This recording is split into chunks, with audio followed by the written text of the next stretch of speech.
আমি elevator education থেকে Souvik sir কথা বলছি। আজকে আমি একটা খুব মজার বিষয় নিয়ে কথা বলবো। প্রত্যেকে কিন্তু সম্পূর্ণ ভিডিওটা শুনবেন, স্টুডেন্ট হোক বা গার্জেন হোক। তো এরকম অভিজ্ঞতা যদিও আমার অন্তত বহুবার হয়েছে পরীক্ষার ঠিক একদম সামনে এবং পরীক্ষা চলাকালীন।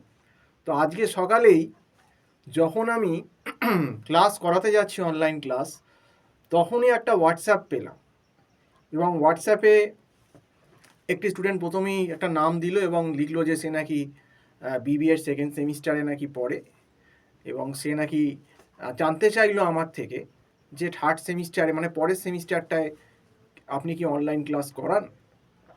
তো আমি লিখলাম যে বিবিএম অ্যাকাউন্টে থার্ড সেমে কম্পালসারি পেপার ফাইন্যান্সিয়াল ম্যানেজমেন্ট এবং তার সঙ্গে অপারেশন ম্যানেজমেন্ট আছে, এই দুটো পেপার পড়াই।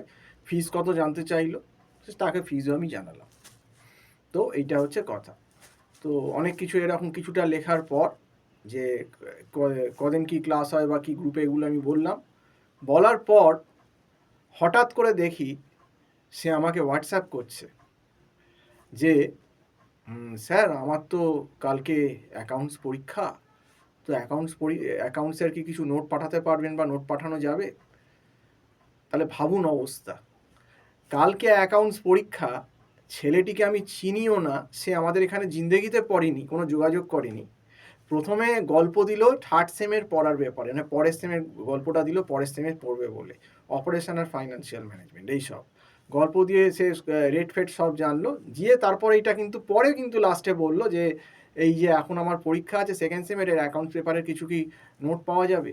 প্রথম কথা, আমি তো অ্যাকাউন্টসের লোক নই, সায়েন্সের লোক, economic stat, operation management, operation research, এগুলো আমি সব পড়াই।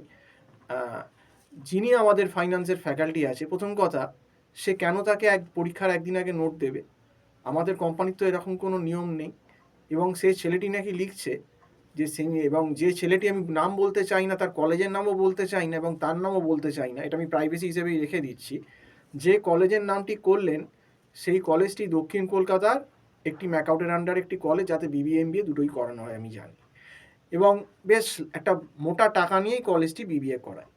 এবং সেই কলেজটির নাকি তার কিছুই নাকি অ্যাকাউন্টসের নোটস দেয়নি, তার বক্তব্য। এবার প্রথম বক্তব্য অনুযায়ী তাকে যদি অ্যাকাউন্টসের নোট না দেয়, তো সেটাতে আমরা কি করতে পারি?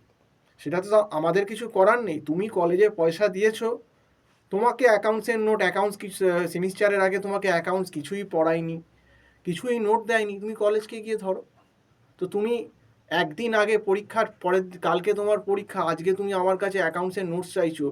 তো অ্যাকাউন্টসের যিনি স্যার আছেন, এটা তো তার প্রফেশন, তিনি তোমাকে কেন একদিন আগে নোট দেবেন? আর একদিন আগে নোট, বা শুধু অ্যাকাউন্টস তো নোটের ওপর ভরসা নয়, অ্যাকাউন্টসে অনেক সামস থাকে, journal, ledger, trial balance, balance sheet, আমি যতদূর শুনেছি, final account, depreciation, cash flow, fund flow, অনেক রকম ব্যাপার থাকে।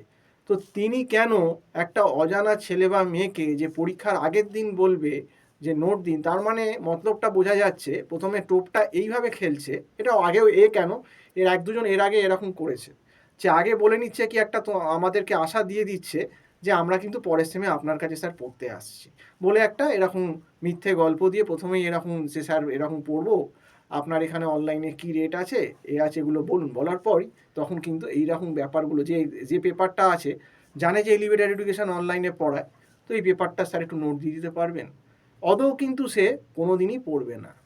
মানে এইটা একটা চালাকি। এবার মুশকিলটা হলো, ওই যে বললাম অতি চালাকের গলায় দড়ি। কিন্তু ব্যাপারটা হচ্ছে, বাবা তোমাদের বয়সটা আমরা পেরিয়ে এসেছি, কে কি চালাকি করে, কার কে পড়বে আর কে না পড়বে, সেইটা আমরা ঠিকই বুঝতে পারি। কাজেই বেশি চালাকি করো না। ওই জন্যই আমি আগে থেকে বলেছিলাম যে প্রথম থেকে যে সাবজেক্টগুলো কলেজে পড়াচ্ছে না, সেগুলো অন্য কোনো প্রাইভেট টিচার নিয়ে আগে থেকে পড়ো, যদি মনে হয় বুঝতে পারছো না বা ক্লাস হচ্ছে না। সেই ছেলেটি তা করেনি, তো তাতে আমাদের তো কিছু করার নেই। এলিভেটর এডুকেশন ম্যাকআউটের সঙ্গে, ম্যাকআউটের কলেজের সঙ্গে কোনোভাবেই যুক্ত নই। আমরা সমস্ত ইউনিভার্সিটি বা private university online class, private tuition আলাদা করাই, সেটা আমাদের আলাদা ব্যক্তিগত বিজনেস, এর সঙ্গে ম্যাকআউটের কোনো যোগ নেই। এবার ম্যাকআউটের একটি কলেজ সে হাই ফিস নিয়ে ছেলেদের সঙ্গে কিভাবে ট্রিট করবে, সেটা আমরা বলতে পারবো না। এবং ছেলেটির কথা অনুযায়ী সত্যিই যদি তাকে সেই কলেজটি নোট বা অ্যাকাউন্টস কিছু না পড়িয়ে থাকে, তার মানে সেই কলেজটি তাদের সঙ্গে চিট করেছে টাকা নিয়ে, এটা ক্লিয়ার অফ চিটিং। তো সেটা গিয়ে তুমি কলেজকে বলো ডেফিনেটলি। অন্তত আজ যাই হোক, এলিভেটর এডুকেশান চিটার নয়। এলিভেটর এডুকেশান একটা নন প্রফিটেবল অর্গানাইজেশন। নিশ্চয়ই আমরা চ্যারিটেবল নয়, আমাদেরও পেট চালাতে হয়, কিন্তু পড়ি, এটাই আমাদের প্রফেশন, এটা কিন্তু স্টুডেন্টদের বুঝতে হবে। কিন্তু টাকার বিনিময়, ফিজের বিনিময় কলেজ যেমন স্টুডেন্টদের চিট করছে এইভাবে, আমরা কিন্তু স্টুডেন্টদের এইভাবে চিট করি না। আমরা কিন্তু স্টুডেন্ট যে টাকা দিচ্ছে আমাদেরকে, তার কিন্তু দাম আমরা স্টুডেন্টকে পড়িয়েই দিই এবং তৈরি করিয়েই দিই। এবং সে যদি সিরিয়াস থাকে প্রথম থেকে পড়ে, তাকে কিন্তু আমরা আপ টু ডেট যতটা চেষ্টা করার করে দিই। এবার পরের ব্যাপারটা যে স্টুডেন্ট নিজে ওই জিনিসগুলো কতটা পড়ছে, অ্যাবজর্ব করছে কিনা, সেটা তার ব্যক্তিগত ব্যাপার, কিন্তু আমাদের পক্ষ থেকে যতটা করিয়ে দেবার সেটা কিন্তু আমরা স্টুডেন্টদের করিয়ে দিই। এবং এই ছেলেটার আজকে হোয়াটসঅ্যাপ বা এরকম থেকেই বোঝা গেল যে অনেক স্টুডেন্ট নিজেকে খুব চালাক মনে করে, যেভাবে আমাদের থেকেও চালাক, যে ওই একটা পড়ার টোপ পরের সেমে আসবো এইটা একটা দিয়ে, একটা যদি একদিন গেম খেলে এমনি নোটটা পেয়ে যাওয়া যায় তাহলে কেমন হবে। তো এই একটা চান্স নিয়ে দেখলো, বাবা তোমার বয়সটা তো আমরা অনেক দিন আগে পেরিয়ে এসেছি, কে কীরকম কী ভাবে, এত বছর 17 বছর এই পড়ালোর লাইনে হয়ে গেল, প্লাস আমরা নিজেরা MBA পড়েছি, আমরা জানি সিচুয়েশান কী। এটা একটা কিছুই না, সে ইঁদুর কলের টোপ দেওয়ার মতো। আমি তোমার কাছে পড়বো পরের সেমে, তুমি কি এই একটু একদিনের জন্য নোটটা দেবে? বাবা, যে পড়ার নয় সে কোনোদিনই পড়বে না, আর যে সিরিয়াস সে পয়সা খরচা করে প্রথম থেকেই পড়বে। একটা সাবজেক্ট 1500 টাকা কি 1600 টাকা দিয়ে পড়াটা, একটা দুটো সাবজেক্ট কোনো ব্যাপার না, কারণ মলে গিয়ে লোকে এমনিই 4-5 হাজার টাকা খরচা করে আসছে। কিন্তু প্রবলেম তো এই জেনারেশনের একটাই বললাম, বেশিরভাগ স্টুডেন্টদের, যে পয়সা খরচা করবো না। ঠিক আছে, করবি না, তুমি কলেজকে পয়সা দিয়েছো, ডেফিনেটলি তুমি কলেজের থেকে বোঝো, তুমি কলেজকে বলো যে আমার এই নোটটা রেডি হয়নি। তা তুমি ফোন করে এইরকম মানে ভনিতার কেন তুমি আলোড়ন করছো যে স্যার এরকম নোটটা, আবার প্রথমেই তুমি বলো ব্যাপারটা, তুমি না ঘুরিয়ে আগে থার্ড সেমে কি ক্লাস হবে কি হবে জানি না, এগুলো জানার পর তারপর তুমি অ্যাকাউন্টসের কথা বলছো। তার মানে লোকে কি ভাববে, যে তুমি কায়দা করে কিভাবে কনভিন্স করে যে পরের সেমে আসছি বলে এইবারের নোটটা যদি কোনোভাবে বিনা এতে কোনোভাবে অল্প স্বল্প দিয়ে কিছু নিয়ে নেওয়া যায় ধান্দা করছো। কিন্তু এলিভেটর এডুকেশান এরকম পরীক্ষার আগে কাউকে নোট প্রোভাইড করে না, এটা তো বলেই দিলাম। পরীক্ষার 10-12 দিন আগে স্টুডেন্ট আসবে, আমি তাকে সব নোট দিয়ে দেবো, এটা কখনোই আমরা করি না। এটা আমাদের কোম্পানিরই নিয়ম না, ম্যানেজমেন্টের নিয়ম না। তো যাই হোক, আজকে এই অবধি বলেই শেষ করছি। সম্পূর্ণ ভিডিওটা দেখার জন্য অসংখ্য ধন্যবাদ। নমস্কার।